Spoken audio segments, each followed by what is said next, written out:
नमस्कार सभी को। आप लोग ने अवकलज और समाकलन ये दो चैप्टर पढ़ लिए हैं। उन दोनों का मिक्सअप करके अब आप देखिए एक नया चैप्टर आपका आ रहा है अवकल समीकरण, जो आपका 4 या 6 नंबर और हो सकता है घात और कोटि वो चीज़ें होती हैं इसमें, उससे 1 नंबर के प्रश्न भी पूछे जा सकते हैं। तो कुल मिला के शायद पूरी पेपर में आपके 100 मार्क्स का जो पेपर उसमें 10 मार्क्स का इसी चैप्टर से पूछा जाता है। लेकिन इसको करने के लिए आपको समाकलन और अवकलन दोनों आने चाहिए।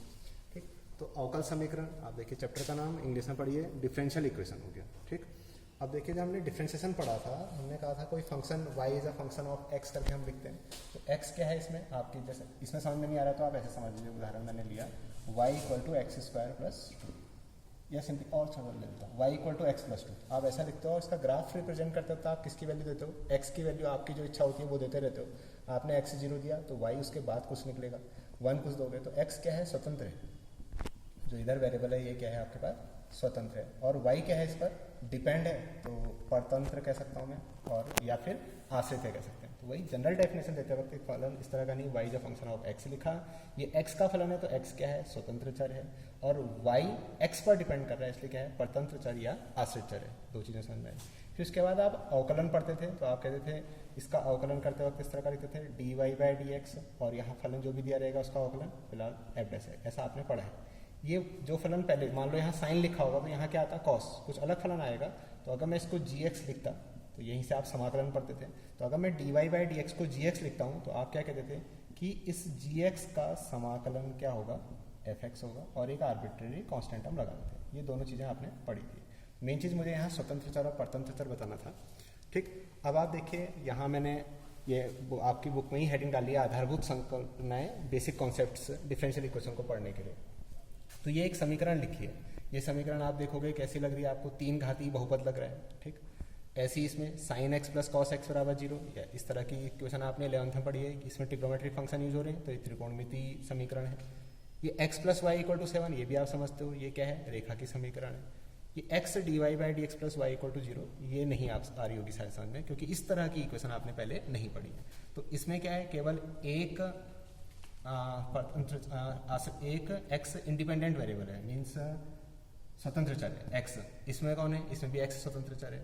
इसमें क्या है, आप अगर इसको y बराबर 7 - x लिखोगे तो x क्या है, स्वतंत्र चर रहेगा, और y क्या है, परतंत्र चर। ठीक, लेकिन इसमें क्या है, स्वतंत्र चर और परतंत्र चर y और x के अलावा एक ही dy/dx भी लिखा है, जिसको आप समझते तो हो कि ये क्या चीज़ है। dy/dx क्या है, अवकलन है, किसका, y का x के सापेक्ष। तो x क्या है, स्वतंत्र चर, जिसके सापेक्ष परिवर्तन होगा वह स्वतंत्र, और y क्या होगा, परतंत्र चर या आश्रित चर। जिस समीकरण में आश्रित चर, स्वतंत्र चर और आश्रित चरों के अवकलज होंगे किसके सापेक्ष, स्वतंत्र चर के सापेक्ष।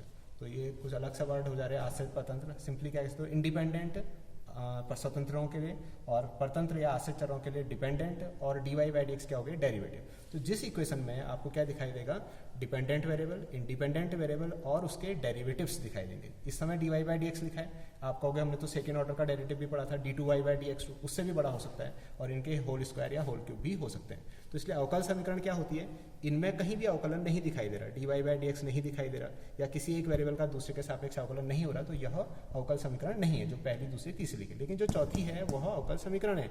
इसलिए अवकल समीकरण की परिभाषा क्या बनेगी, एक ऐसा समीकरण जिसमें स्वतंत्र चर के सापेक्ष, स्वतंत्र चर के सापेक्ष, मीन्स यहाँ इस समय जो समझा रहा हूँ इसमें स्वतंत्र चर कौन है, ये स्वतंत्र चर कौन है, x है, के सापेक्ष आश्रित चर के अवकलन, आश्रित चर कौन है, y, के अवकलज सम्मिलित हों।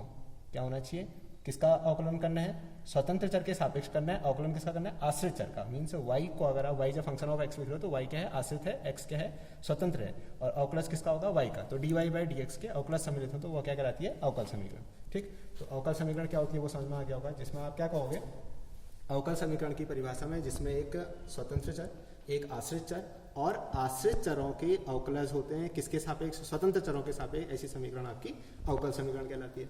तो जब आप समीकरण पढ़ते हो उसके बाद हम पढ़ेंगे उसकी अवकल समीकरण की कोटि क्या होती है। ठीक है, अब कोटि फिर हिंदी में अजीब सा रहेगा तो इसको इंग्लिश में लिखें, समझिए, order of a differential equation. तो अवकल समीकरण को हमने डिफरेंशियल इक्वेशन का क्या डिफाइन कर रहा हूँ, ऑर्डर डिफाइन कर रहे हैं। क्या कह रहा है, ऑर्डर क्या है, किसी अवकल समीकरण की कोटि उस अवकलज समीकरण में सम्मिलित स्वतंत्र चर के सापेक्ष, स्वतंत्र चर कौन है, जनरली हमारे पास x है, के सापेक्ष आश्रित चर कौन है, y, के उच्चतम कोटि के अवकलज की कोटि द्वारा परिभाषित होता है। मीन्स किसी डिफरेंशियल इक्वेशन की कोटि क्या होगी, आपसे कहा y होगा, उसमें x होगा और क्या होंगे dy बाई dx, और आगे के भी तो हो सकते हैं, d सेकेंड ऑर्डर का डेरिवेटिव, और आपने कहा नहीं थर्ड ऑर्डर का डेरिवेटिव होता है। इस तरह की चीज़ें जिसमें होंगी उसको आप क्या कहोगे, डिफरेंशियल इक्वेशन कहोगे। अब मैंने यहाँ 3 समीकरण लिखे हैं, आप समझ रहे होगे तीनों ही अवकल समीकरण हैं। आप कहोगे इक्वल जीरो नहीं, इसको इधर शिफ्ट करोगे तो ये क्या बन सकती है, dy by D X minus E to the power x बराबर 0। तो जो मैं बात कर रहा था इसमें आप देखिए किसका अवकलन हो रहा, y का, किसके सापेक्ष, x के सापेक्ष। x क्या है, स्वतंत्र चर, y क्या है, परतंत्र चर या आश्रित चर, और dy बाई डी एक्स क्या हो गया, उस आश्रित चर का अवकलज किसके सापेक्ष, स्वतंत्र चर के सापेक्ष। तो इसमें x है, y है और अवकलज है, इसलिए यह क्या है, एक अवकल समीकरण है। मैं कोटि परिभाषित करना चाह रहा हूँ। कोटि क्या होती है का, जो आपने अवकलज किया, किस कोटि का अवकलज है, आपने प्रथम कोटि द्वितीय कोटि तक पढ़ा होता है। तो आप देखिए इसमें एक ही बार तो डिफरेंशिएशन हुआ, और तो कहीं डिफरेंशिएशन हुआ नहीं, ठीक। तो इसमें अवकलज की कोटि क्या है, एक है। ऐसी इसमें आप देखिए y है, x कहीं दिख नहीं रहा, dy बाई डी एक्स नहीं दिख रहा, लेकिन ये D square Y by D X square दिख रहा है। कितने की कोटि होगी, द्वितीय अवकलज की कोटि होगी। इसमें क्या दिख रहा है, y नहीं दिख रहा, x दिख रहा है, लेकिन dy बाई डी एक्स नहीं दिख रहा, d2y बाई डी एक्स 2 ये हो गया, लेकिन एक और दिखा d3y बाई डी एक्स 2। इसका मतलब वो फलन कितने बार डिफरेंशिएट हुआ है, 3 बार। तो इसमें मैक्सिमम कितने बार डिफरेंशिएट हुआ है, 3 बार। इसमें कितने बार हुआ है, 2 बार। इसमें कितने बार हुआ है, 1 बार। आपको परिभाषा में यही तो लिखाया था, जो उच्चतम कोटि का अवकलज होगा वही उस अवकल समीकरण की कोटि भी होगी। तो इस अवकल समीकरण की कोटि 1 हो गई, इस अवकल समीकरण की कोटि 2 हो गई, इस अवकल समीकरण की कोटि 3 हो गई। क्या समझे, अवकल समीकरण क्या होती है पहले ये समझिए। अवकल समीकरण में कोटि क्या होगी, जो अवकल समीकरण में जो डेरिवेटिव आ रहा होगा उसकी जो कोटि है मैक्सिमम, वही क्या कहलाएगी आपके पास अवकल समीकरण की कोटि कहलाएगी। ठीक, तो एक चीज़ कोटि समझिए, अभी घात देखेंगे। आपको कोटियाँ परिभाषित कर दी हैं। आप देखिए मैंने एक्सरसाइज के आपके सारे प्रश्न उतार लिए हैं, इनमें किसी प्रश्न में कोटि और घात 2 चीज़ें पूछी हैं। अभी आप केवल क्या समझिए, कोटि समझिए। फिर आप देखिए इसमें नोटेशन ये डैश वाले आ रहे हैं, आपको पढ़ा है वैसे आपने, फिर भी एक बार बता देता हूँ। वाई डैश लिखा है, इसका मतलब dy बाई डी एक्स होता है, और वाई डबल डैश लिखा होगा तो d2y सेकेंड ऑर्डर का डेरिवेटिव हो जाएगा, और अगर वाई ट्रिपल डैश लिखा होगा, 3 बार डैश बना होगा तो क्या हो जाएगा, थर्ड ऑर्डर का derivative d3y by D x 3। ये चीज़ें पढ़ी हैं, खाली बस याद दिला दी। अब ये पहली इक्वेशन में आप देखिए, आपसे क्या कहा था, कोटि क्या है, अवकल समीकरण में जो हाईएस्ट बार डेरिवेटिव हो रहा होगा, जितने बार वो डिफरेंशिएट हुआ होगा मैक्सिमम, वही क्या कहलाएगी, उस अवकल समीकरण की भी कोटि। इसमें वाई ट्रिपल डैश यूज हो रहा है, इसका मतलब कितने बार डिफरेंशिएट हुआ है, 3 बार। कितनी कोटि का अवकलज है, तृतीय कोटि का। यहाँ लेकिन कितने बार अवकलज हुआ है, 4 बार अवकलज हुआ है, इसका मतलब कितनी कोटि का है, 4 कोटि का। तो समीकरण की कोटि कौन सी कहलाएगी, जो इसमें मैक्सिमम है। तो ये 3 कोटि का है और ये 4 कोटि का, इसलिए इस समीकरण की कोटि कितनी हो जाएगी, अवकल समीकरण की कोटि। हाँ, तो कोटि कितनी आ गई, 4। ऐसे ही इसमें ये y लिखा है, और y डैश का मतलब dy बाई डी एक्स, यहाँ अवकलज हो ही नहीं रहा, यहाँ एक बार अवकलज हो रहा है, इसका मतलब इस अवकलज समीकरण की कोटि भी क्या आ जाएगी, 1 आ जाएगी। ऐसे ही इसमें आप x और y नहीं हो रहे, इसमें s और t यूज हो रहे हैं। तो इसमें आप देखिए ये जो अवकलज हुआ है कितने बार हुआ है, 2 बार अवकलज हुआ है। यहाँ कितने बार अवकलज हुआ है, 1 ही बार अवकलज हुआ है। अवकलज की घात 4 अवकलज कितने बार हुआ है, 1 बार। ठीक, यहाँ कितने बार अवकलज हुआ है, 2 बार। तो जो मैक्सिमम बार अवकलज जितने बार हुआ है वही क्या कहलाएगी, समीकरण की कोटि। तो इस समीकरण की कोटि 4 मत करिएगा, समीकरण की कोटि कितनी है, 2 है। ऐसे ही इसमें यहाँ आप देखिए फलन के अंदर dy बाई डी एक्स प्रथम कोटि का है, ये फिर द्वितीय कोटि का है। बाहर की घातों को नहीं देखना है, आपने बस देखना है कि समीकरण में अवकलज कितने बार हुआ है। तो यह द्वितीय कोटि का है, इसलिए समीकरण की कोटि भी क्या आएगी, 2 कोटि का आ गया। ऐसे ही इसमें आप देखिए यहाँ कुछ है ही नहीं, यहाँ 2 कोटि का अवकलज है, इसलिए अवकलज समीकरण की कोटि भी क्या आ गई, 2।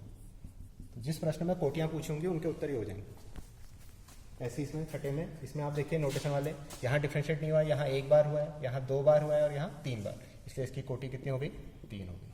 तो उम्मीद है आपको समझ में आ गया होगा। मैं जल्दी जल्दी लिखता हूँ, इसमें 1 बार, इसमें 2 बार, इसमें 3 बार। तो मैक्सिमम कितने बार हुई है, 3 बार अवकलज हुआ है, इसलिए कोटि कितनी आ गई, 3। ऐसे ही इसमें 1 बार हुआ है, इसलिए इसकी कोटि कितनी आ गई, 1। ऐसे इसमें कितने बार हुआ है, नहीं हुआ, 1 बार हुआ, 2 बार, तो कोटि कितनी आ गई, 2। तो कोटि निकालना थोड़ा आसान है। ऐसे इसमें भी कोटि क्या आ गई, 2 आ गई।